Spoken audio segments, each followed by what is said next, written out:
how's the squad looking since the Hobart game? Do you have to make any changes, Andy? No, I think we'll keep the same squad. It's obviously a huge game for us for lots of reasons. It's nice to be back on home ground after Hobart. However we look at it, it's going to be a big game. Chris Gale coming back here, is he the obvious danger man, or are there other ones you have to... Yeah, of course. Chris Gale is a superstar of international cricket, and particularly 2020 cricket. We saw it in the World Cup just recently. He can be so destructive. We'll obviously be treating him with great respect. He hasn't had a great start to this season, or season so far. Is it sort of time that he's going to burst out of the blocks? Do you have to be wary of him? Yeah, I hope so. I hope not, but that's one thing I know about great players. You never write them off. You always get nervous when they haven't made runs for a while, so we're going to be very aware of that. We know that we have to treat him with great respect, and hopefully we'll get him out earlier rather than later. The team performed pretty well last time you were here. Does that give you a bit of confidence for this game? Yeah, it does. It's a really important thing for West Australian cricket that we play well at the WACA. So it's something that we've got to remedy. We haven't been particularly good at it in all forms of the game over the last few years. So that's one area that we need to get better at. Having wins like the other night is a very important part of that process. Sort of with Gale and his form not being great, Sydney haven't been great themselves as a whole, 6 losses so far. Yeah, on paper they've got a pretty good side though. So we're aware of that. And 2020 is so unpredictable that you never know what could happen. So we've just got to make sure we're on top of our game. We've prepared really well. We've got a really good senior team, so we've just got to make sure that our attention to detail against a team like Sydney Thunder is spot on. Has the group spoken about how important this game is in terms of finals prospects? I think everyone's really aware of how important it is. So, I think every single game is a must-win game, whether it's the first game or the 7th game. So we're aware of that. We're going to go in with the expectation to win the game. We're going to play hard. We're going to make sure that we have our energy up, and if we do that, hopefully the result will go our way.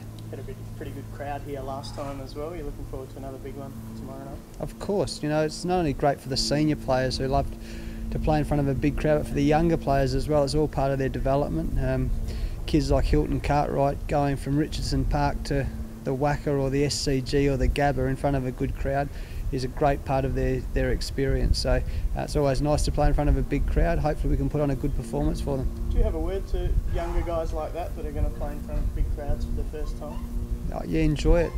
Just lap it up. I mean, like I say, it's a big change going from a club ground to playing on one of the great arenas in the world in front of a big crowd. So from experience, sometimes you get lost in it, but my best advice to them is to just really enjoy it. Don't get overwhelmed by it, don't get distracted by it, just enjoy it, take it all in. When you're a little kid, you dream of playing in front of big crowds, so when the opportunity comes, you grab it with both hands.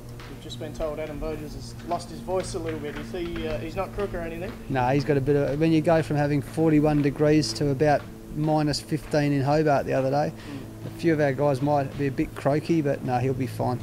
You touched on the Thunder. What have you made of them and why it's gone so wrong for them this tournament? I haven't really looked too much into the Thunder. I honestly don't know what's happened with them. I know that we're 3 from 3 and we've got a big game here, so we'll respect them, we'll prepare well for them. They've got some really good names on paper. So we'll be very wary of playing good cricket against them. When you get a team struggling that badly, do you think that maybe if you get on top of them early, you might be able to expose them a bit? Is that a focus? No, not really. Our focus is just playing good, using the conditions here at the WACA. They're so foreign from everywhere else in the world, so we've got to exploit these conditions, get the ball bouncing, get the ball flying through to the keeper, and hopefully that'll put them under more pressure. And you touched on Gale and focusing on him, but how hard is it to prepare for a guy that's shown an ability to hit balls basically from anywhere like he can? Yeah, he's a great player, and as I said, he's exciting to watch. People don't get a tag of being a great player or a superstar for no reason. We've got to make sure though that like all teams, like whether it's the captain of the opposition or their best players, we have to put them under pressure, and that's what we'll be looking to do with Chris Gale tomorrow night.